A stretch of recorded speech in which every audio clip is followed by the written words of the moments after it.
Hey, YouTube. Yeah, just queuing up Facebook as well, and I just put the wrong description in the box there, but never mind. Never mind, doesn't matter. Let me just sort this out. And we're coming up in 10.5 minutes. So yeah, this is the calm before the storm. So yeah, should be going out on Facebook and YouTube. So let's have a quick look at that. And there you go. Need to log in, right? Let's have a good show. If you're watching an archive version, you might want to fast forward about 10 minutes. Yeah, Robin Horsley chewing over the Brexit Party, polling high. Yeah. I'm on my own, broken alone. I feel the rain crashing down. Yeah, that's right. All around this empty town, we're searching for the lost and found. Yeah, you lost and found. You're unaware. Keep moving like the scars aren't even there. Like they're not even there. Like a blazing flare. Blazing flare.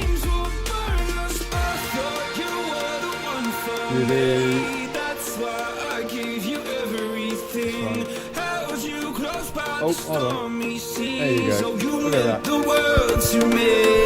I used to kiss your head when you cried for me. Hold your hand while the pain was over. Keep you warm by the roaring sea. You meant the world to me.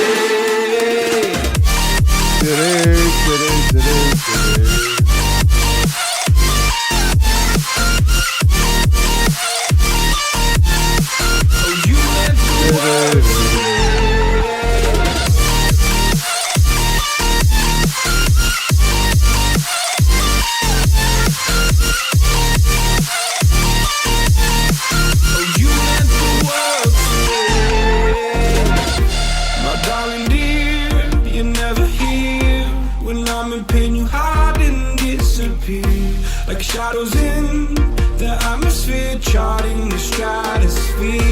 Yeah. I prayed for you and kept you near in hopes you'd chase away my fears. Oh, yeah. I'm on my own, you made it so, and now I'm chasing nightmares too. I used to run with you through the great big leaves, laugh at you when you laugh at me. Hope for us because I believe the home was just you and me. I thought you were the one for me. That's why I gave you everything. Held you close by the stormy seas. Oh, you meant the world to me.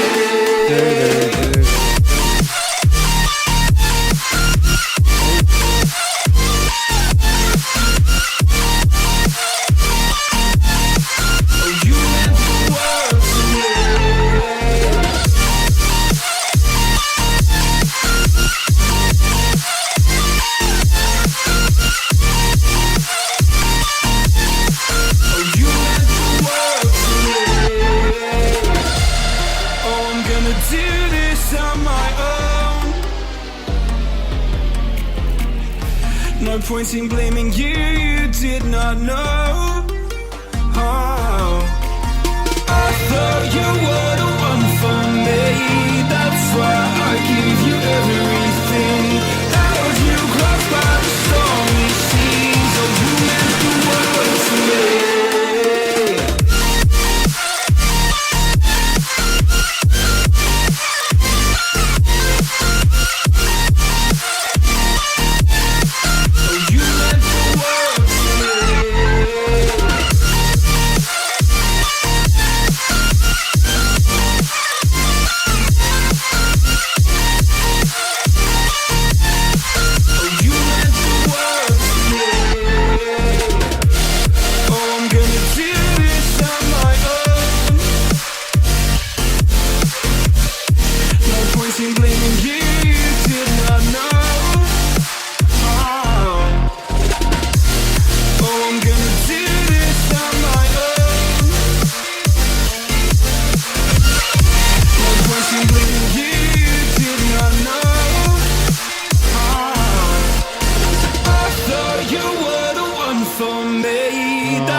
held you close by the stormy seas. Oh, you meant the world to me. Yeah, that's what happens when you vote Lib Lab Con, basically, isn't it?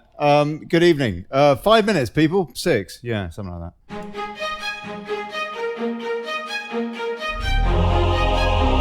There we go.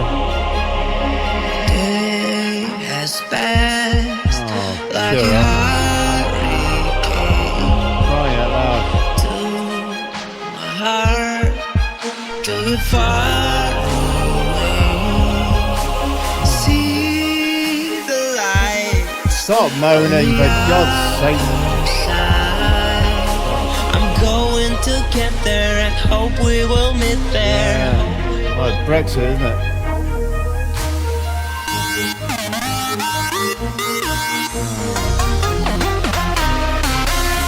Oh, you're not going to get hectic, are you? You're not going to get all hectic on us. Oh, no. Oh, for crying out loud. Getting all bloody hectic. Hold on. Yeah.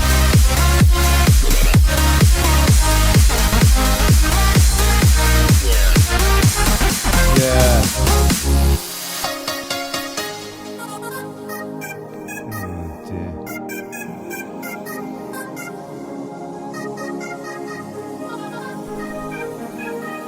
Oh no, hold on. Oh, it's gonna get excited again. It's getting excited again. Day has passed like a hurricane to my heart, took it far away. See So maybe we should go down the pub. on the other side. I'm gonna say. I'm going to get there and hope we will meet there. Yeah, like Brexit, mate. You know what I mean? Oh no, I'm sorry, that's just awful. Hold on. Oh God, I can't have any more of that. Awful. Excuse me, I do apologise. This had better be better, I tell you. Copyright free, Facebook. Crying out loud. Oh, that's Horsley. Right. Hey, Hello, Robin. Good. Hello. Yeah. Right, couple of minutes. You mate? 3 You're minutes. okay. You're looking good. Thank you. Oh.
Getting you excited now.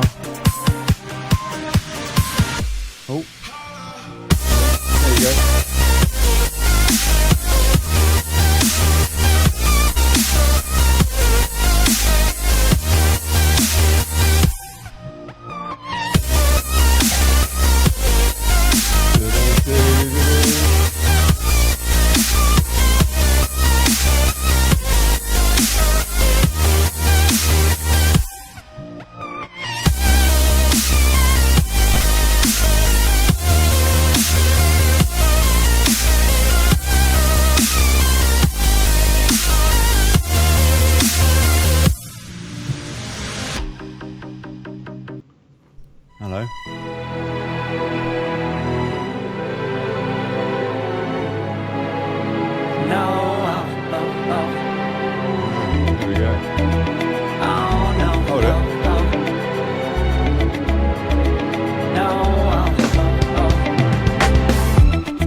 better get on You with it. have to admit, I already do.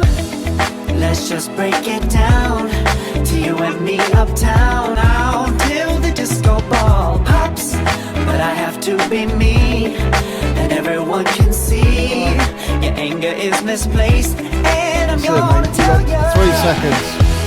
Spit it out. Too late. Enough of you.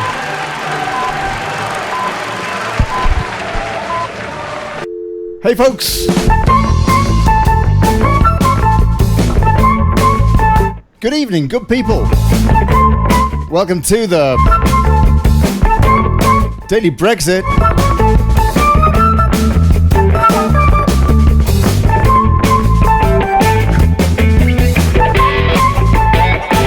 Holding democracy to account, fighting for self-determination and exposing plutocracy.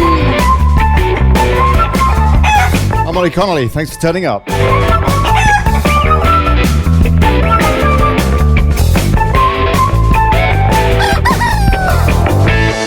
And now, Brexit Party smashing the polls. Yeah. The EU elections look full on Farage. The Tories look set for some serious damage. Come those, and the locals. Labour and the Lib Dems too.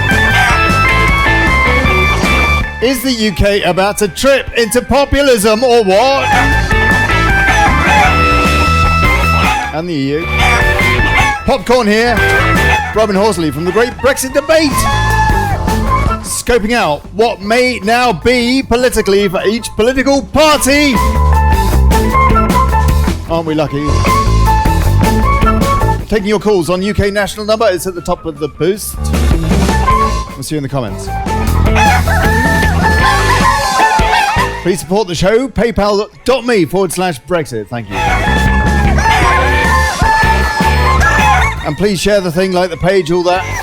Let folks know we're talking, we're thinking, we're watching, we are active.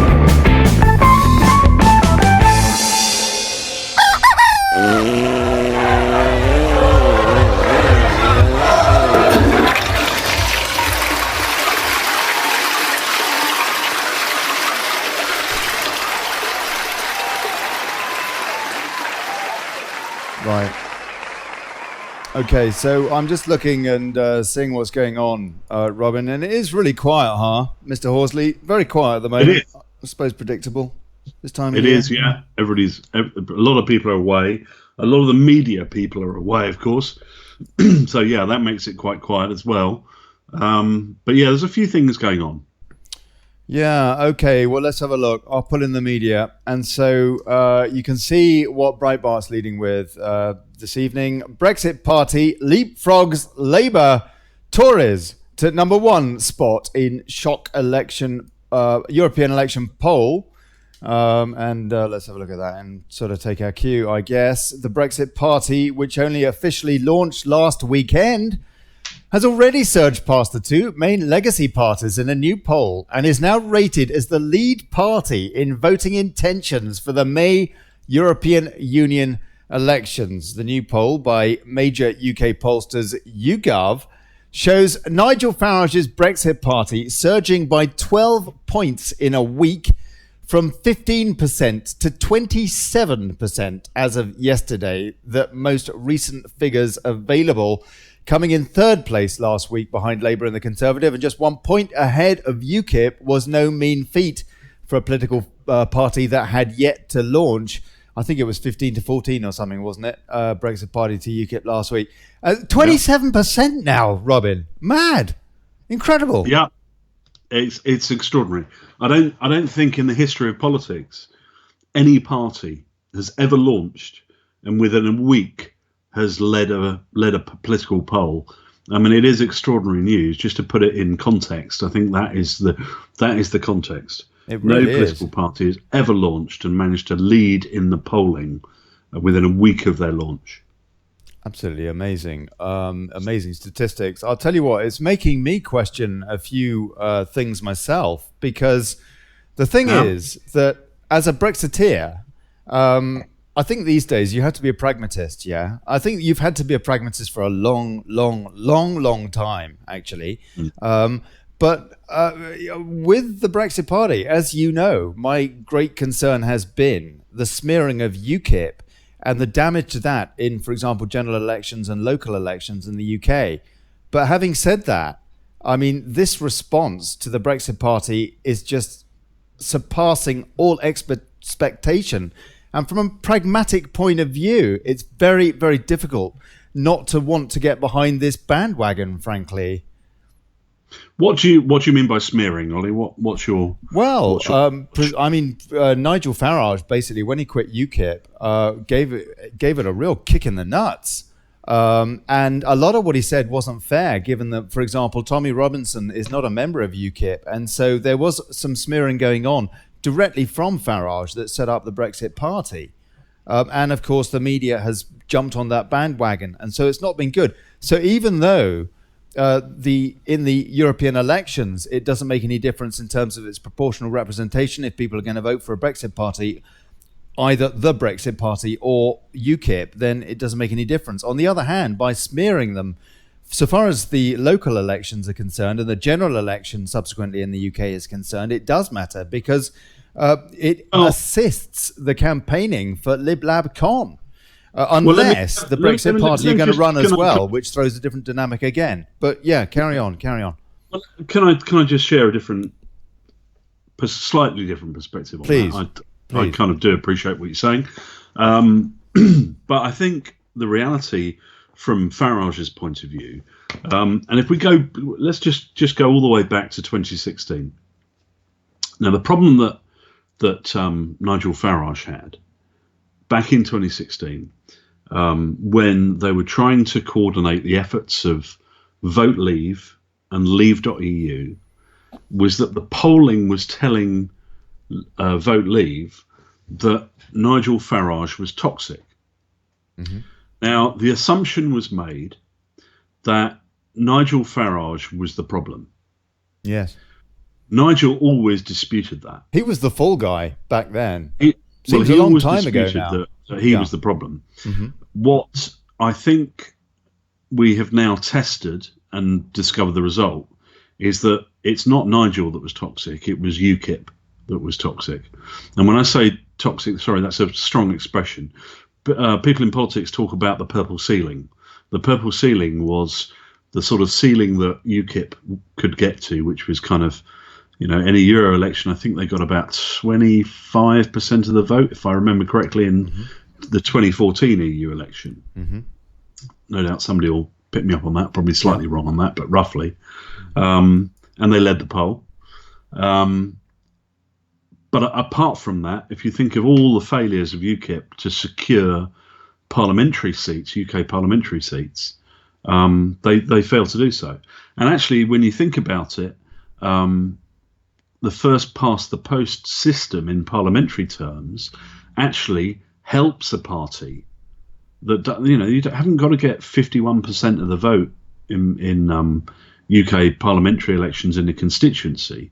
You've just got to be first past the post. You've got to have the largest number of votes in a constituency. But UKIP struggled to do that. Now, the purple ceiling has just been the idea that the purple ceiling was the purple ceiling that consisted of UKIP and Nigel wedded together. That myth has just been exploded, I think. Now what we've seen is that Nigel Farage, when he is cast in a different way, when he appears with a different group, with a different branding, I think what we see is that actually UKIP benefited from Nigel Farage. Mm-hmm. And when separated, Farage can go an awful lot further.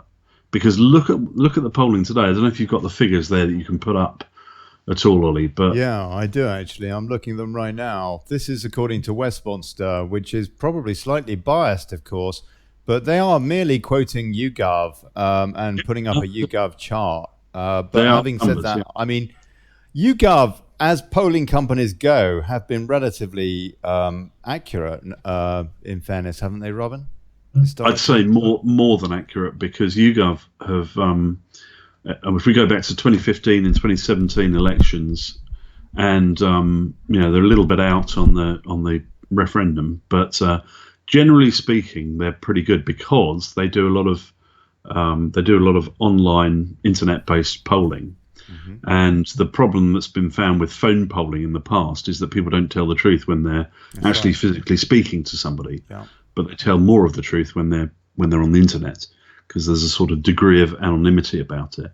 So and YouGov have pioneered that. So yeah, YouGov are pretty hot on the polling numbers. They say here, first of all, the Brexit Party, this is their tweet, the Brexit Party has now leapfrogged the Tories and Labour to take first place in our latest EU Parliament poll. Brexit Party 27%, Labour 22%, Conservative 15%, Green 10%, Lib Dem 9%, UKIP 7%, Change UK, that's a chuck-up party, 6%, SNP / Plaid 4%, and other one. And incredibly, they say, this is Westminster, the YouGov poll shows that 55% of Leave voters are already planning to vote for the Brexit Party, as are 49% of Conservative 2017 voters. 49% of Conservative 2017 voters.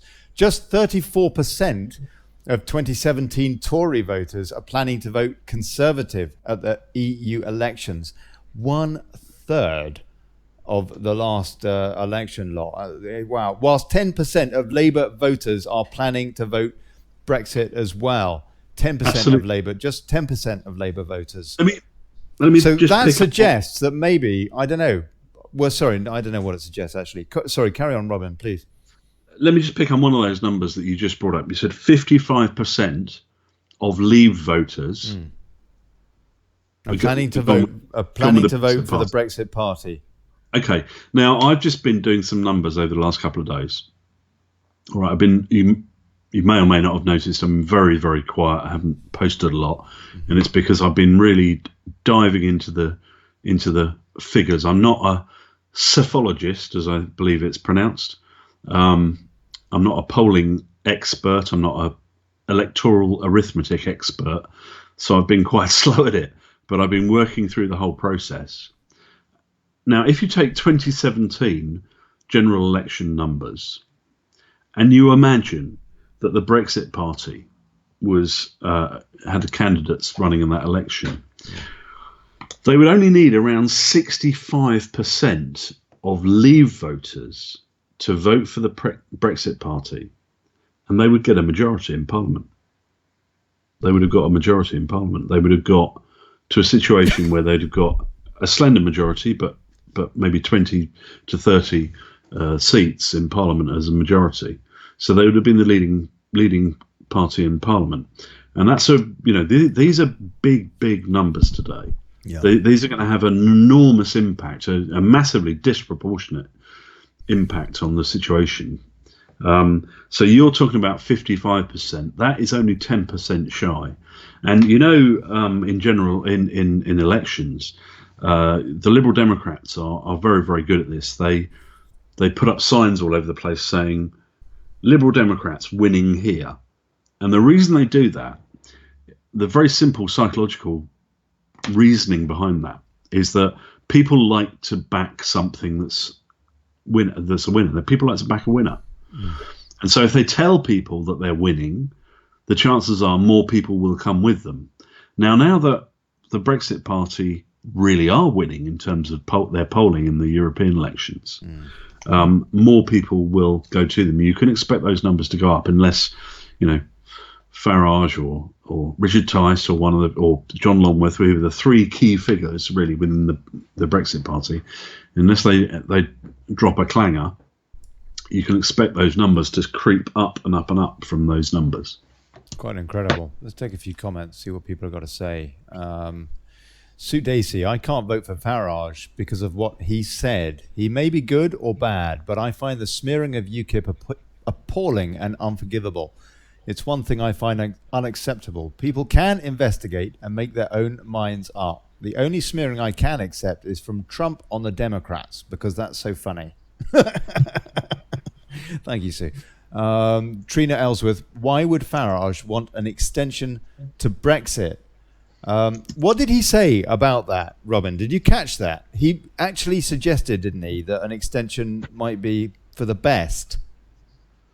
There's a kind of wicked rumor going on about that. I'm not sure. I'm not sure what he said. That is. I mean, I think I'm not sure what he said either. But it might have I been. think there's an awful lot of smearing going on in both directions. At the end of the day, Ollie, the Brexit Party and UKIP are fighting for the Brexit vote now. Yeah, now we know that is not a healthy thing. We would prefer, I think, to see a kind of compact between them when it comes down to. I wonder how the UKIP membership numbers are stacking up now. I mean, I know it's early days, but in terms of loyalty, I wonder where people do stand with it. I know that in my community, I put out that poll about two and a half weeks ago, basically UKIP versus the Brexit Party. 3,000 responses. 2,000 of them were pro-UKIP, 1,000 the Brexit Party. Shows a split. I think that my community, by and large, is more biased towards UKIP anyway. But the bottom line is there's a big split here.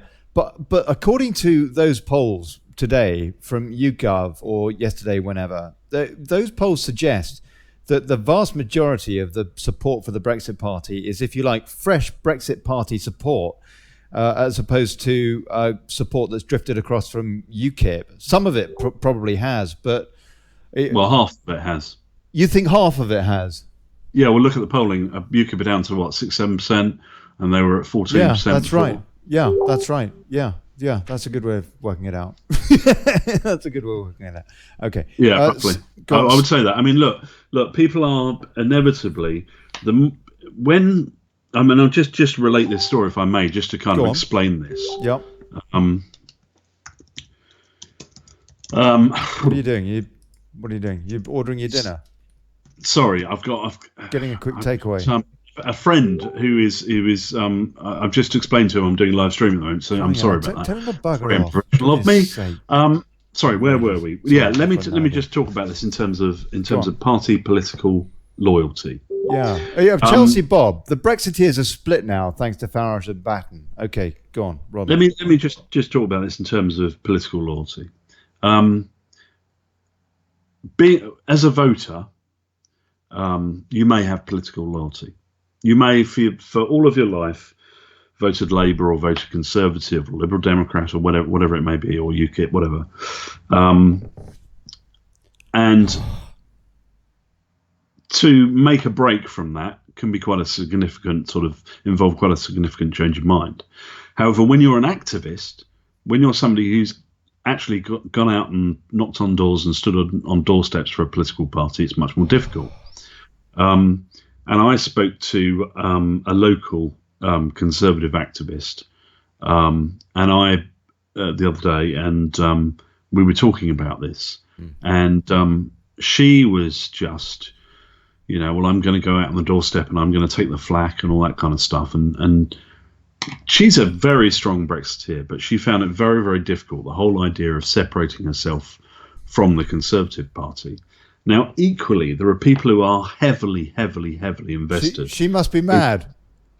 Yeah, no, absolutely. She's just... Why on earth does she want to canvass for a party that wants to keep us in the EU? Yeah, exactly. Because get her to watch this show. She needs an education. Well, here's the argument. The argument is, well, I've invested a lot in the party, and when all this washes through, I want to be in a position where I can actually make change occur. There won't be a party. There won't be any Westminster. Everything will be chosen in Brussels and. That's my point. Go on. Thank you for. Thank you for supporting my point. That's my point too. But it's kind of difficult for people to drag themselves away from that. Now, UKIP, bear in mind, the membership is only, I think Gerard Batten said in an interview the other day, was it 30 or 35,000? Right. It's not big. It's not big numbers. Now, it's not big numbers for any political party compared to ancient history. Yeah. I mean, the Conservative Party's on 100 and something thousand, 140,000, I think it is. Labour on 500,000. These are tiny numbers compared to historically. You know, you had 5 million members of the Conservative Party in the sort of period between the Second World War and now, at various times. Yeah. So it's not big numbers, but for those people, it's very difficult to detach. And for people who have really committed to UKIP, it's difficult to detach. And also because of this kind of conflict between UKIP and Farage, it's kind of forced people to sort of come down on one side or the other. Now, the reality is we have the same objective. UKIP and the Brexit Party have the same objective. We, when I say we, I mean, and also people who, and I, you know, as you know, I've been involved in conservative politics, although I don't consider myself to be politically partisan in terms of party partisan at all. I actually find it relatively easy to detach from party loyalties. But there are those three groups, if you like, that need to coalesce. And the key, you know, what we've got at the moment is we've got a 6-week period where the Brexit Party are going to stand on a platform, and people, although we're talking about the European elections, what people are really going to be thinking about in the backs of their minds is, are these people a credible potential government of the future? And that really is the big play here. That's really what's going on. And if we absolutely want to guarantee Brexit, then we need a Brexit Party in government. And we know we cannot trust the Conservatives.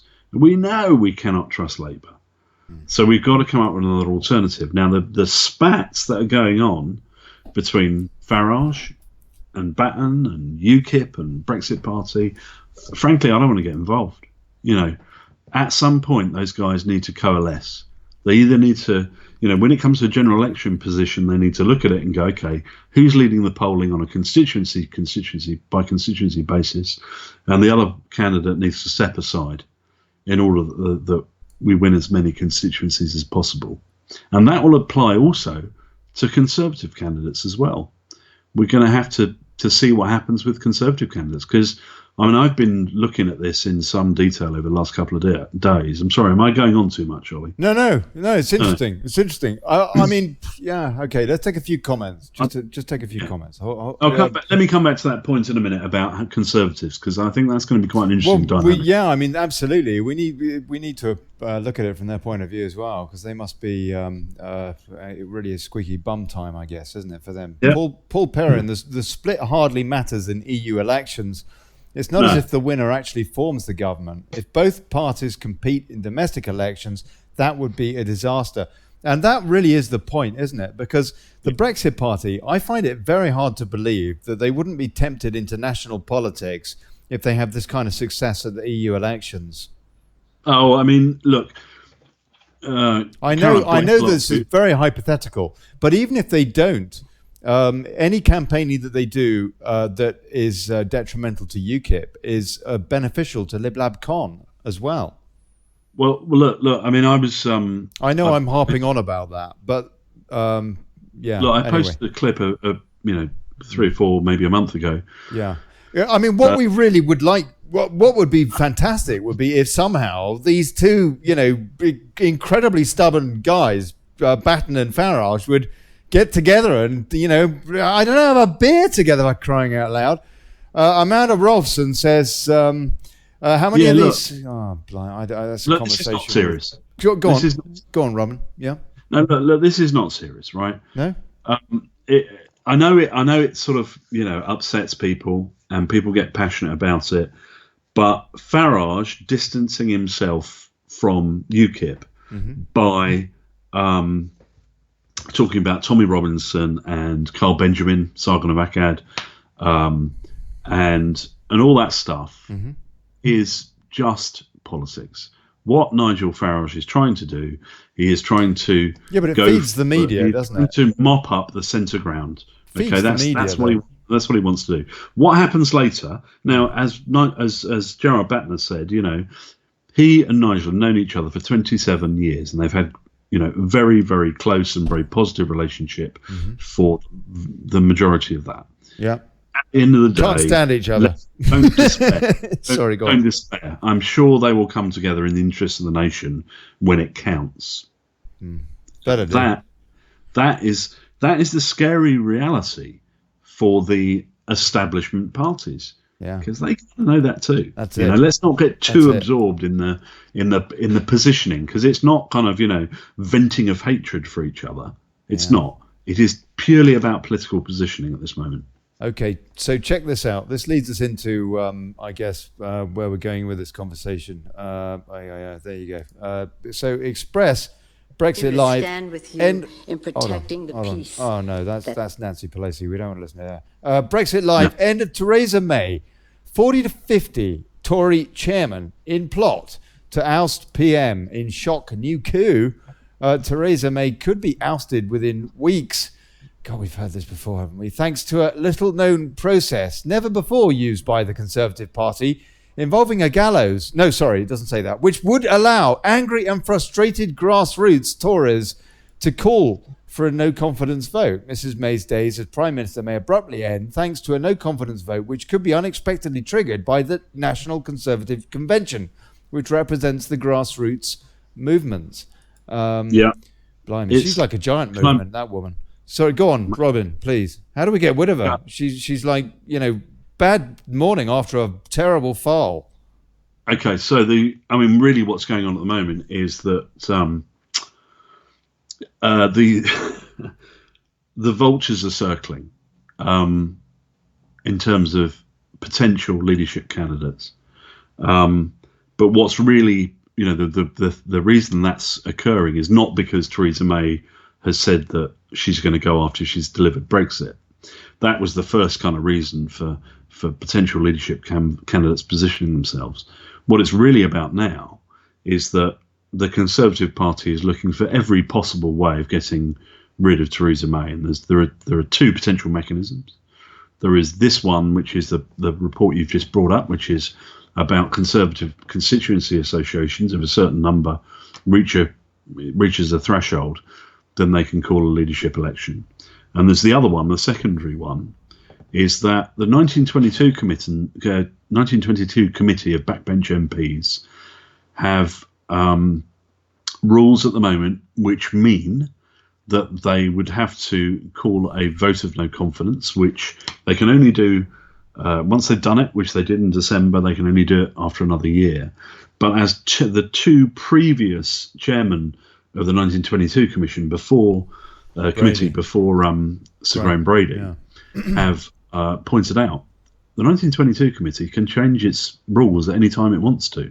So it can change those rules.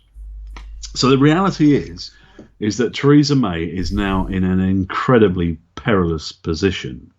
And the real issue, fundamental underlying issue here is this, is that the Conservative Party, when you really kind of get down to the kind of guts of it, and I'm not talking about the members of Parliament so much here, I'm talking about the kind of the kind of blob that sits behind that.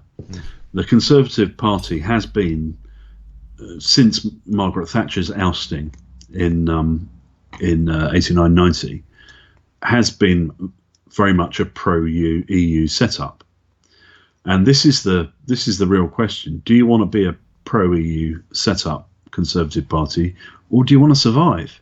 Because that is the stark choice that is facing the Conservative Party. I'll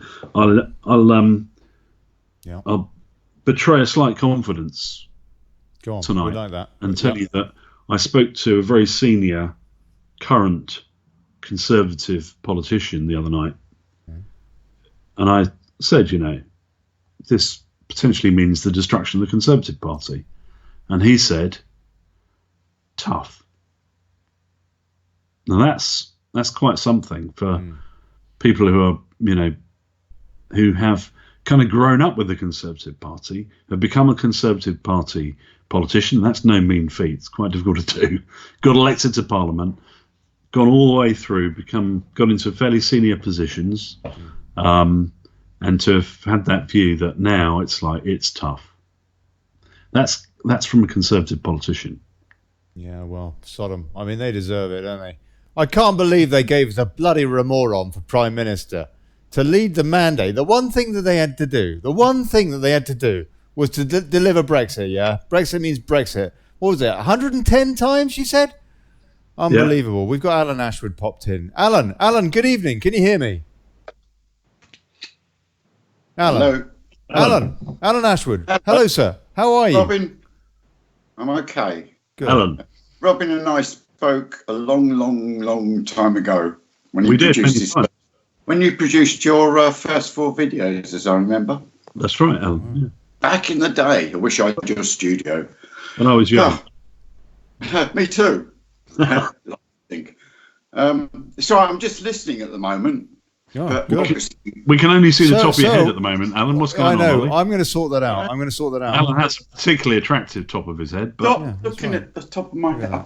now No, hold If on a that's the sec. case, You'll have to no, wait. I've got the wrong You have to hat. wait. Hold on. You don't want to see my company advert. We're all waiting though, aren't we? We're all waiting for Brexit, basically. Is it ever going to happen? Is it just a myth? Is it like the Loch Ness monster now?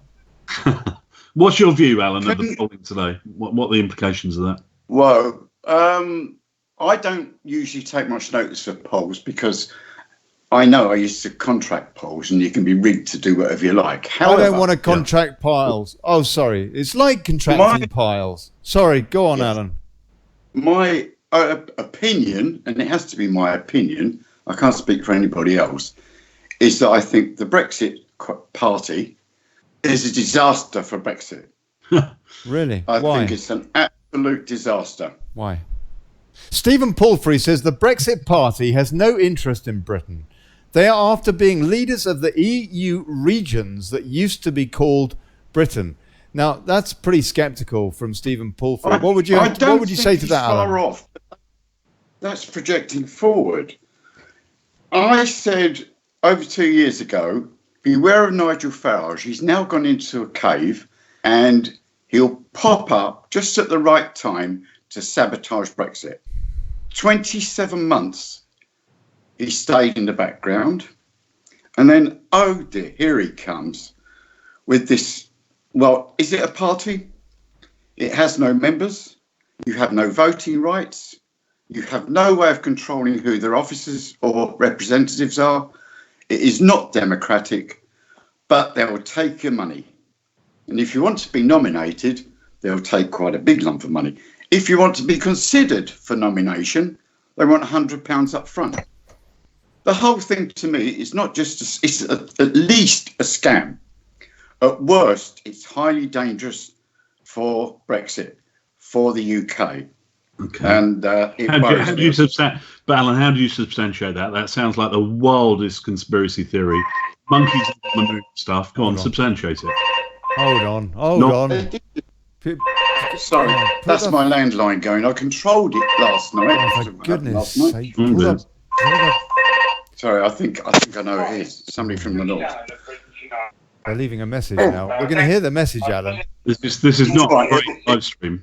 I can't reach it. Should we come back to you, Alan? Crying out loud. Hold Yeah, on. okay, A sec. chat Hold on, on a chaps. sec. Oh, for goodness sake. How do I get rid of him?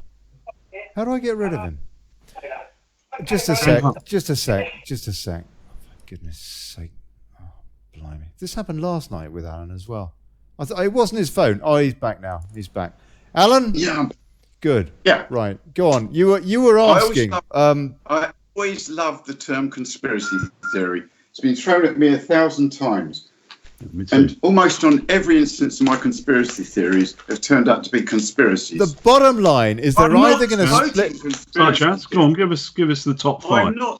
I did give you that. The Look bottom- at the structure. The bottom Look at line. The bottom line is they're either going to split the vote or not, and they're certainly Yes. not going to do that at the EU election because it's a Okay. PR race. That's the bottom line, really. No. Right. Okay, that's funny. Yeah. The first thing is, and the obvious thing is, if it gets enough following, it will split the Brexiteer vote. Absolutely. But that's the first thing. Break up. This is the Frankfurt School again. Break everybody down from everybody else. Put the Scots against the English. Put the old against the young. Put families against each other. And then you move on. Sure. They've got a certain amount of resistance still by people who have stuck around and got Brexit. How can we just break that down into smaller parts? Alan, Well, did you No, hear? that's not what it's about. Just a That's not what it's sec, about. just a sec, guys, gentlemen. Did you Isn't hear? my Did you saying hear is- Godfrey? Did you hear Godfrey Bloom the other day? His analysis of the situation, Alan. Godfrey Bloom was saying basically what Nigel is doing is he's reaching out to the middle class Brexiteer as opposed to UKIP, which is more the working class Brexiteer. And that actually it's a natural difference in, if you like, social demographic politically. And so from that point of view, it is not such a big deal. He also said, and I am paraphrasing him, and I don't mean to be taking Godfrey Bloom out of context in any way, and I probably already did, so I apologize, Godfrey. But I think also what he said was that politics is generally totally cynical, and he doesn't trust any of them. Yeah, I don't blame him. But he said that it is a different demographic, essentially. I would be inclined to disagree with that, because I agree with Godfrey very often on what he says. He's got some views that I agree may with. be taking that out of context a bit. I would just point that out. On this one, I would disagree, because the Brexit Party isn't targeting any particular demographic other than Brexiteers, or other than people that are fed up with the damn Brexit. They don't care what class or demographic it is at all. I've spoken to a lot of people since this came up, and there are people just going, "Oh, it's Nigel, Sir Nigel." Some people are calling him. They're following Nigel Farage, and I don't trust Nigel Farage as far as I could throw him anymore. I've been following the guy since 2013, and in 2014 things changed. He had a meeting with Rupert Murdoch. Never discussed it, refuses to discuss it. If you look at his speeches after that, it totally changed. In the October 2014 election, you'll remember this, he said, "We're going to park our tanks on Labour lawn." Yeah. That was his big... What happened in October 2014? UKIP went silent for October, November, December, January. Late February, running up to a general election, they emerged. That's called controlled opposition. Do not put enough power behind it to win the general election. If they persisted over those 4 months, I believe Brexit could have got between 100 and 150 seats in Parliament. But that long silence killed their chances. You cannot go silent on the public, then pop up and expect them to run. But that's what he's done again. UKIP made the same mistake, however. When it all broke up, Nigel left because the money was running out. He was going to follow the next money. But UKIP made a fatal mistake. They put two morons in charge. They put Paul Nutley in charge, and then they put Bolton, who, by the way, was backed by Nigel Farage. Fortunately, they saw the light and UKIP threw him out. Nobody else was ready to stand up. And I have to say, I've been following this man as well for a long time. One person I trust as an individual, and this is not Brexit, this is an individual, is Gerard Batten. He was stifled for donkey's years by Farage and Crowther. And he couldn't get out his message. He was bollocked in 2014 for publishing an article about the Lisbon Treaty in the Telegraph. And he was bollocked for it. The man's blunt, he's straight, he's not charismatic, he doesn't have the showmanship. But I prefer a straight-talking, honest person. And to me, Batten is a straight, honest-talking person. He's not even doing the job because he has to be there. Okay, he's not there. I just want to read a clutch. I just want to read a clutch of comments. Just Robin, before I bring you in, I just want to read a clutch of comments just to get a flavour of what people are saying here. Edward Keithley says Farage disappeared. I was watching him daily at 6 p.m. on LBC for a couple of years. Disappearing should be made of sterner stuff. Godfrey Bloom is brilliant, great man, says Chelsea Bob. Peter Smart, without Farage, we wouldn't have had a referendum. Godfrey Bloom is superb. Yeah, he is a superb guy. He's invested pretty much his entire life into trying to get Brexit, and he's very, very frustrated that we haven't got it yet. He is very heavily invested himself personally in Brexit. He really has worked very hard for us. Rick Graham, there's some cranks on here. Kazzy Mack, strange how the Obamas were on a riverboat watching. Edward Keithley's rules of politics. Rule number 1, never try to take the politics out of politics. Stephen C. Pulfrey, you don't reach out to a section of Brexiteers by insulting another section. Yeah, Chelsea Bob, 17.4 million voters is not small. Macron was told by the EU, Mac, just like 9/11, it's all about money, 600 million. Daz Butterfield, NWA, I can't repeat that, the police. Sarah Boland, is this, that, not the MSM, not reporting, rather than Nigel or UKIP? Good points there, Sarah. Barry Lockie, that guy talking is wrong about Nigel. Sorry. Peter Hogg, this is the same sort of chaos that we're already facing. So this will have so many people confused. If these two parties are fighting, what chance of getting rid of the Cons and Labour? Crazy. Peter Hogg, I sympathise very, very much with his point of view there. Robin, are you still there? Have you gone? He might have gone, actually. He's not showing up here. It's just you and me, Alan. Oh, it's just you and me. Aren't we lucky? Yeah. So if you want to call us back, Robin, I don't know what happened to you, mate. You seem to have fallen out. Yeah. Paul Dale, that balls. People want Brexit and all they see is Farage, the mouthpiece, not Farage, the shill.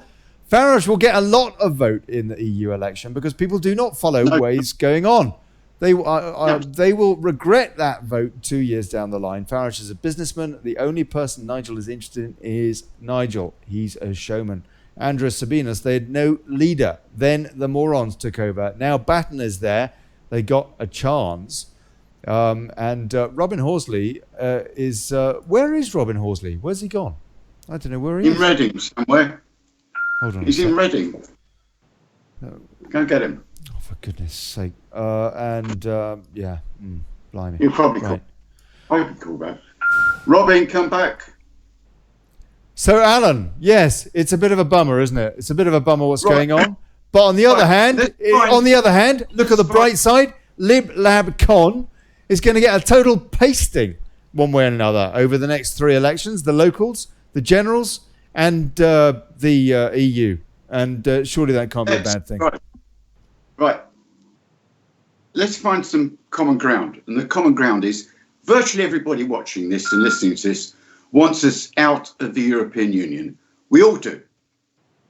You and I are agreed, in theory, that Gerald Batten, Nigel Farage should cooperate, should liaise some way. Unfortunately, there's no chance of that happening because part of Farage's brief, you notice I said that, is to destroy UKIP's credibility.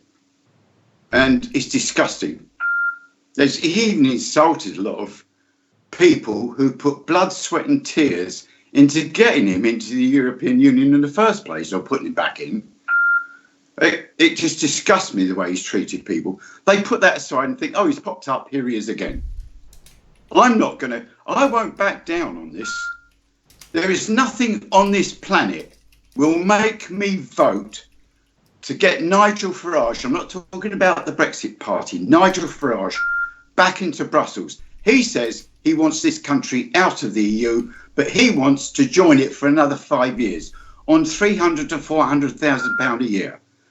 At the very least, he's following the money. At the very worst, he could be being briefed from Brussels to do exactly this. The bottom line, though, Alan, what people have to decide is what they're going to do at the poll, what they're going to vote for. And the Brexit Party isn't going anywhere. And so people, I suppose, from a pragmatic point of view, would be better off getting behind it. Because they've got more chance of getting Brexit with the Brexit Party in play. That is like saying, go on. But vote for what you think is the best of a bad lot. No, you look, you study it, you get down the rabbit hole, you look at what it really is. This is an undemocratic, the structure of the Brexit Party is virtually identical to the structure of the European Union. You cannot vote your representatives in, your MPs, your MEPs or whatever they are, you cannot vote them out. You can't join as a member and have a say on the running of the party. You can send them for £100 to get considered to be a candidate, and I'm sure that once you get inside the door, they'll go, how much are you prepared to offer to stand for us? That's exactly how I think it's run. Yeah, but at the very least, it's a scam to get money. At the very worst, this is a plot to destroy Brexit. Will I back down on this? Not a hope in hell. I'll get criticised. I've already had 3 death threats. So I'll get criticised over the next weeks. Am I going to back down? Alan, the bottom line is that people are going to, the support is already there. The support is clearly there. I have said my misgivings about the Brexit Party smearing UKIP. The fact is that it is doing very, very well in the polls, and the pragmatic decision, I'm playing devil's advocate here, but I kind of believe this, is to get behind it. Because what is the alternative? What is the alternative? When you have to look at your children and you say to them, I'm sorry, I voted on the wrong side, I voted for our own destruction, then you feel guilty. I want to speak to people to avoid that, to making it, don't get behind the masses. That's sheep mentality. Okay. All right, hold on. We don't want sheep. We got somebody called in. Who's that? Who's that called in? Robin Horsley. He's got miffed and he's gone off. Robin. Sorry, it's Colin Duff. I spoke to you yesterday. Hey, Colin Duff. How are you, sir? Good evening. Thanks for calling in. Thank you. What do you think? What's your take on all this? Your guy there, and an old adage sprung to mind. Bear with me. It's a bit long-winded, but it's worth it. There were a troop of Boy Scouts marching across a bridge, and one of the mothers looked at the troop of Boy Scouts marching across the bridge and said, "Look at that. My son's the only one that's walking in step." Now, the thing is, vis-a-vis the discussion we had yesterday, is that nobody's King Canute. You cannot stand on the beach and stop the tide coming in. You can stand on the beach and moan like a bugger because it is coming in, but the thing is, the tide is coming in. And as you've just quite rightly said, you can either get behind it and go with it, or you can try and block it. And I don't think your other guest there, the guy that you've got in the studio at the moment with you, is quite.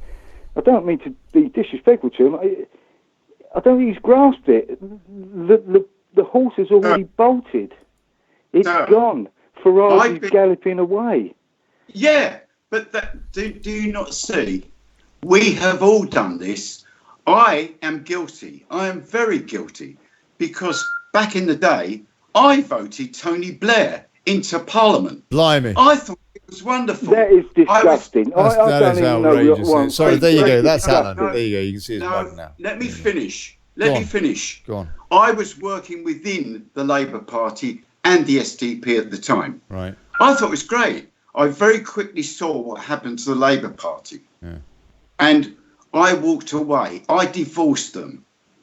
So I can either be a sheep and follow the other sheep, or I'll be a lone sheep out there. If I have to be a lone sheep and a lone voice, I will be a lone voice. If I lose... That's good. Right, ultimately, that is self-destruction, isn't it? You're standing there with a hand grenade, threatening to blow yourself up, and there's nobody around you can take with you. Unfortunately, what's happened is the groundswell has already started. It's gone. The horse has bolted. The best we can do is grab the reins of it and go with it, or stand in front of it and be trampled. You can stand in front of it. Do you know, there's an old saying, Steve Jobs of Apple said it, one man can make a difference. If I can make a small difference, that's great. That's fine. I understand what you're saying. If what has actually happened hadn't yet happened, you've got a case. My point is this: it's already happened. The happening is. I warned people 2 years ago it was going to happen. Nobody listened, and now they're all going, "Oh, like it's a sheep mentality."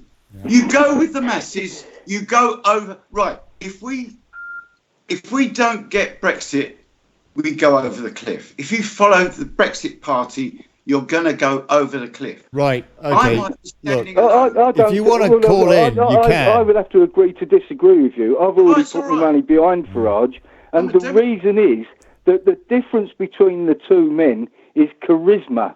I mean, the only reason Hitler got in the 30s was Because he had charisma. charismatic. This is very dangerous to split between these two folks that both want Brexit, though. I mean, this is kind of a problem. We need them to bloody well get together and, So hold on, somebody, I don't know what's going on there. Sounds like a submarine or something. If anybody was comparing either of them. Oh, I don't know what's going on. If you want to call in, you can. The number's at the top of the post. I think that Stephen Porphyry was asking. And hello. Oh, it's a poor network connection, it says.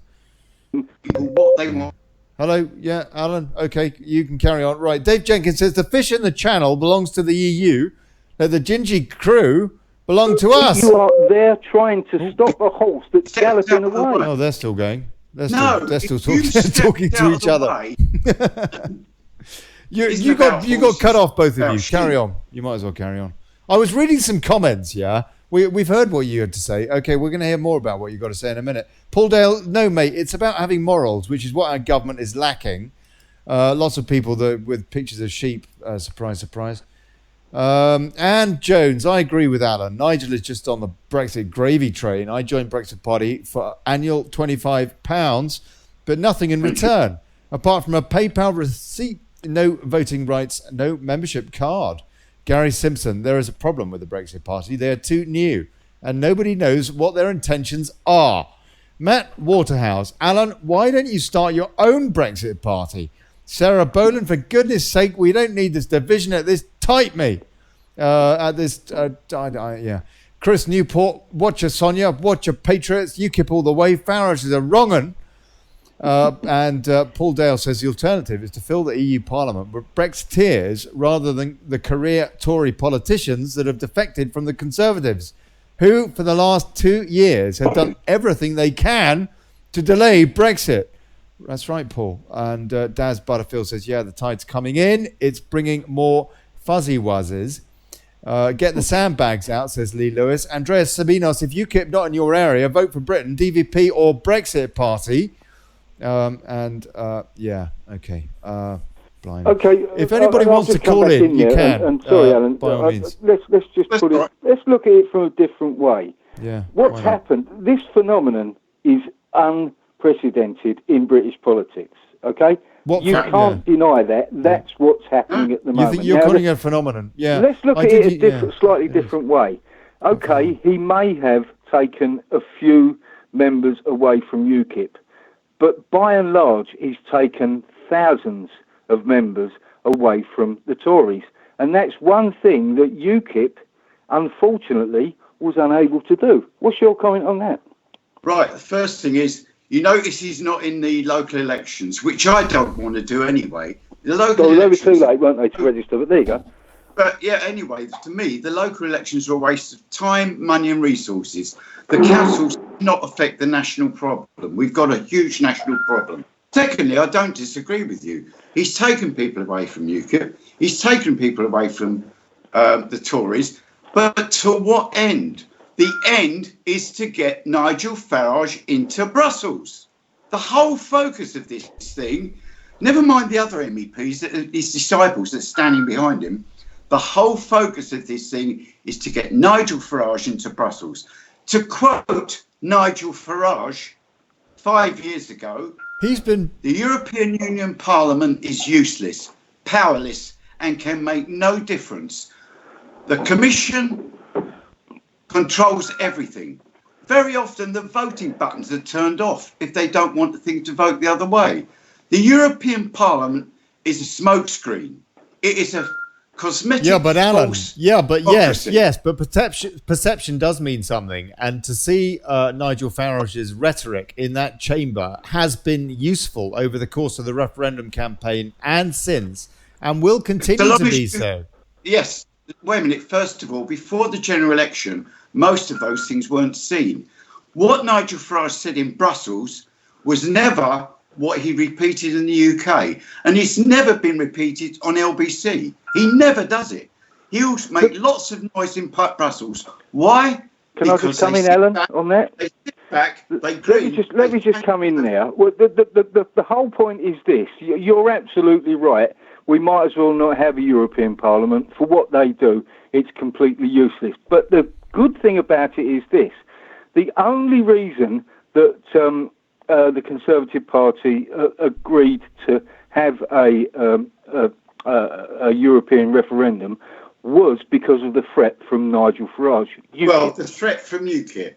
Okay, yeah, the threat from UKIP, who was being headed up by Nigel Farage. Now, where we find ourselves now is this, and I touched on it yesterday when I called in. The thing is, there's two things. He had to, because the press had wrongly slated UKIP and accused it of being something that it isn't, and they still are doing. The problem you've got is, the problem Nigel had was he was forced to distance himself from that situation. I think you're right. He's chosen the wrong way to do that by slagging them off a bit. There would have been perhaps a better way to do that. But nonetheless, if you look at the two movements now, you have to look. If the Brexit Party was a one-horse pony, was a one-horse trick, you'd probably have a point. But if you look at the quality, and the type of people, Richard Tice, okay, and some of the candidates he's got going forward. Now, they may well not be any good in Europe, but the key thing is this: it's the message it sends to Westminster. They, trust me, both of them are shitting themselves. So much so that I think what's going to happen is this: that we're going to get that awful situation where the moron Corbyn is actually going to convince the other moron to do something and rig this little thing up so that they actually prevent the European elections happening, and then we'll have a fudge Brexit, which is no good. At which point then the Brexit Party will turn its attention to the general election in 2022, and then I think the fight starts. Right. Okay, hold on. Whoa, Alan, please. We've got other people that have called in as well. Who's called in? I prefer to respond to somebody who Hold on, Alan. Hold on. Yeah, I know, but nonetheless, we've got people. We've only got a few minutes left. Who's called in, please? Steve Palfrey. Hey, Steve. Hello, mate. How are you? What would you like to say? Hello, what would you like to say? Hello. What's your take on this? My take on this: the Brexit Party is an absolute scam,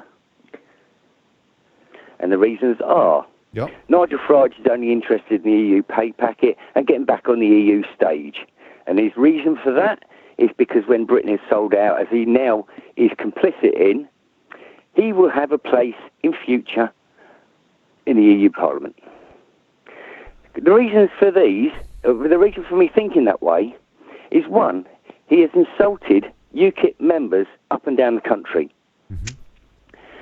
He had a chance to return to UKIP and lead it, and is told by the Farage stand that are wandering around going how wonderful he is, he would have walked it. He has been told by whoever bloody backing him now to destroy UKIP. Simple as that. Everything he does, everything he says, he puts on the big showman about nasty, nasty EU, but by God, he wants to go there and take their money.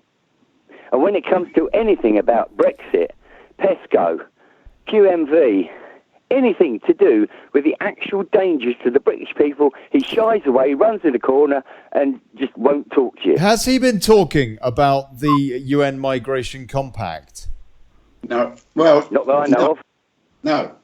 I wonder if he's been talking about that. I haven't listened to his show for a while. I understand the Farage stand. They all go absolutely mad over, Farage is the second coming. But the basic fact is, he was until he got at.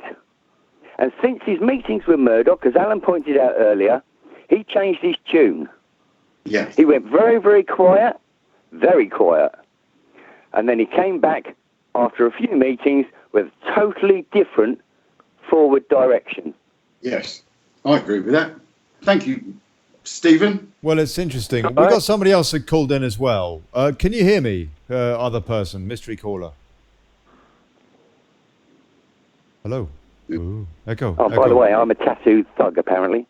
Are you? Really? Good Lord. No, you're not. Yeah, I've got Stephen's lovely. You haven't been on the show for a tattoo. Okay, Peter isn't here. I don't give a hoot if Sir Cliff Richard delivers Brexit. I just want out ASAP. Nigel does not want to talk about Islam. Wolfcat, I asked Farage a few times about the migration compact in the Facebook comments. Others wanted to know, but Nigel never talked about it. William Davis. Ollie Batten is also wanting back in the EU too. Call a spade a spade. What? Batten doesn't want us back in the EU, William Davis. I think you've got that wrong. Amanda Rolfson says the International Court of Justice, sometimes called the World Court, is the principal judicial organ of the United Nations, UN. It settles legal disputes submitted by states, UN. Naomi M. Farage has been nobbled. And a few more comments from over Facebook way. Edward Keithley, so-called Nigel, worked for a quarter century to get an in-out referendum, knowing the whole time that the government would welch out on Brexit, so he could be safe in his MEP job. Seriously? Loosen the tin foil. That's Edward Keithley's take on it. And Jones, by becoming a Brexit Party member, how does that get us out of the EU? Paul Dale, conversely, says Farage is a shill. Andres Sabinas, Farage has been got at. John Middleton, just legal aid for realm. But I'll tell you, he's been bought, Kazimak. The people are so split. That is the basic problem that we have here. Is if anything, I don't know whether you believe in divide rule as being something that is conjured up by the elites, which I do, by the way, or whether that's the case in this particular instance. But it is a worry for sure, and I'm spitting all over my desk. Ollie, one last point before I ring off. Go on, Stephen, mate. Go on. You came on the show. You did the show originally about these polls, yeah? Yes, that's right. Were right. the polls correct on the referendum result? Well, YouGov, as polling companies have gone, has actually been pretty good. They weren't on the referendum. They were wrong on the referendum. They were all wrong on the referendum, Alan. I can't remember how. I think they were pretty wrong on the referendum, yes. And most polls can be manipulated by depending on who you ask and which questions you ask. Yeah, sure. That is very true. That is very true. Do not fall for this media establishment propaganda. They are trying. They're not attacking Brexit Party or Farage. Hope Not Hate have said they're not going to attack Brexit Party or Farage. But it's not propaganda, Stephen. It's not propaganda to say that the vote is split. I put out that poll myself. 3,000 people responded to it. But it's not as split. Guys, Alan. Well, according to that poll, it was 1/3 to 2/3. Final question. Just one sec, Phil. It was 1/3 to 2/3 split, and so that is a split, whichever way you look at it. It's not a problem for an EU election, but it could be for... Who's created the split? Yeah, exactly. Who created the split? I agree. Who's created the split? Nonetheless, Nigel Farage. Yes, is undermined. Yes, literally, that is literally correct. However, we are where we are, and that brings us back to... I don't know. How do you square this circle? Yeah. It's a con. I'll just ask this question again now. So I think it's quite a good one, and it might help the debate to move on a little. Phil, please. There's four of us speaking here, and there's others listening and watching. Yep. Of the four of us that are here speaking and watching, start with Alan. Alan, do you really think that Nigel Farage doesn't want us to leave the EU? Yes. In a word. No, hang on. Can I qualify? No. It was a yes/no answer, like the referendum. Stephen? I qualify it? Not with a one-word answer, but my... We'll come back, but let's get the consensus. So Stephen is no. Ollie? Hold on, sorry, what was the question? Sorry, I wasn't paying attention. Do you think that Nigel Farage really wants us to leave the EU?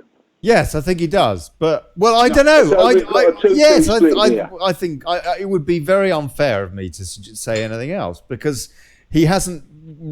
he doesn't say a lot of the things I'd like him to say. he doesn't talk about. But on the other He hand, doesn't talk about the important things. That's what you need. That's what you need. but on the other hand, if it wasn't for his oratorial skills, I don't think we would have got that referendum. Right, he's probably the most eloquent political speaker in the world, without exception. He is probably the cleverest speaker in the world. But if So you're a journalist, maybe, Alan. look at the words. Yes, I hear you. I do. And it worries me. It really does, very much so. But on the other hand, also, there is a possibility. Duff said something. I want to correct it.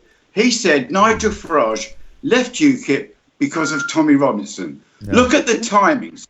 Nigel Farage ditched the Leave voters and the Brexiteers the day after the referendum.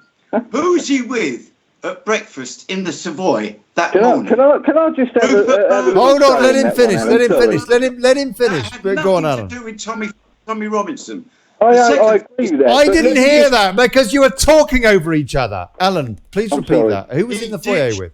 He ditched UKIP before Tommy Robinson was involved.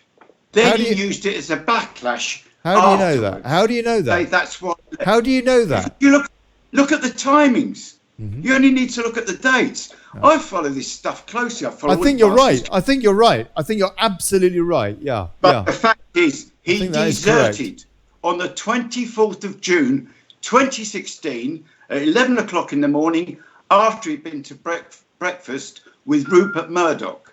He was in the same hotel at the same table having breakfast. So, are you sure about that, Alan? Are you sure about that? Are you? Hold on? Let me just, please, Phil. Are you sure? Are you sure about that, Alan? That fact? Yeah. Yes, it is reported.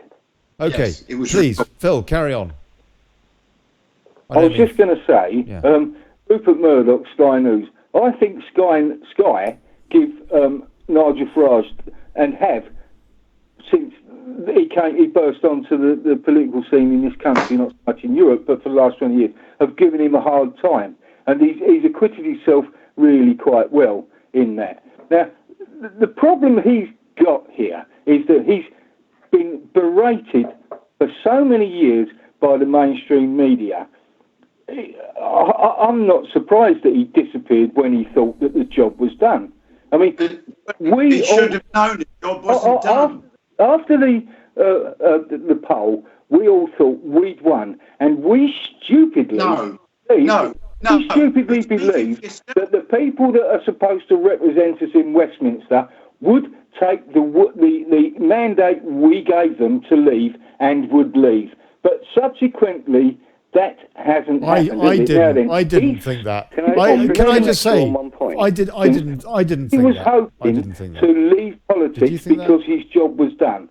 Now, good to his word as he is, he realises that the job he started hasn't been finished by the treacherous bastards in Westminster, so he's now come back into the fray. It's unfortunate, I think, for UKIP, but nonetheless, as Ollie's always saying, we are where we are. The horse has bolted.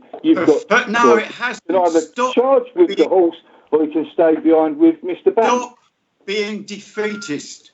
The first post I made on the 24th of June 2016 was, this battle is not over. If I'm bright enough to see it wasn't over, Nigel Farage is getting paid 30 odd grand a month. And he carried on for 27 months getting that salary, plus LBC, plus for a while he was getting leadership money he was on 3 pay packets. Let me get this right. You're saying I'm being defeatist by trying to believe that... You're going along with the... told me that they would carry out the mandate of the people, have not done that. I'm being defeatist. I would have thought that the person being defeatist was one... But when they all told you that's what was going to happen, you then turn around and said, that's being defeatist. And that is not perhaps a naive way of looking at things. I'll give you that. But nonetheless, we have got an unwritten constitution that is based on trust. And when they said to me they would deliver the result of the referendum, I fucking will believe them. Oi! Phil, please. Phil, be quiet. Phil, I will cut you off if you use that language. Do not use that language on my show, please. Sorry, Ollie. Yeah, Stephen Palfrey, what did you want to say, mate? That wasn't meant as a derogatory. I'm sorry. All right, no, this is a family show. Stephen Palfrey, what do you want to say, please? When I voted in a referendum, I voted for a choice. The two-part choice, remain or leave. After much research and after many years' experience, I voted to leave. I expected, but I did not believe that my government would deliver on that result. I was ecstatic that we won the referendum, but I knew damn well that we would not leave easily. Nigel Farage knew that as well. He knew damn well. And he chose to go very, very quiet at a time when he was needed the most. What's the point of going out and buying a car and then never driving it? Oh, boy, I'll tell you what, we could do this. We could do this all night. We could do it all night. And we probably will do it all another night as well. I want to say a big, big cheers to everybody for taking part tonight. Yeah, thank you. Even Phil that swore. Robin Horsley, who copped out, he'd had enough. And I'm not surprised, really. I mean, I feel that I'm taking a few days off now for Easter. I'm taking a few days off. Alan Ashford, thank you very much indeed for calling in, sir. And want to talk to you about EU treaties. It sounds as though we're going to have to prep up on the Lisbon again, doesn't it? I don't know. Oh, yeah. Treaties. Yeah. Yeah. Treaties. And Stephen Palfrey. Stephen, it's lovely to hear from you. I haven't heard from you for a long time, mate. God bless you. Thank you. Yeah, so it's coming up to Easter, isn't it? Yeah, no Brexit. We still haven't got any Brexit, haven't we? No Brexit. No Brexit. So this show's running till Halloween, apparently. Yeah. Got recommissioned. Daily Brexit. Bye-bye. Till Halloween. and probably a bit longer. And I mean, what do you reckon? Place your bets. We're going to see an EU implosion before we see Brexit, are we not? I think we are. Yeah, so I'll see you next week. Ollie Connolly, Daily Brexit. God bless you. Have a superb Easter. Just, I don't know, keep smiling. Please, if you can afford to make a donation, support the show, please do. PayPal.me/Brexit. Thank you. Running on fumes, really. Yeah.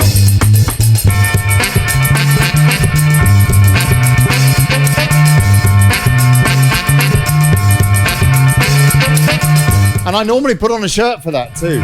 Just, it's the night before Easter, whatever.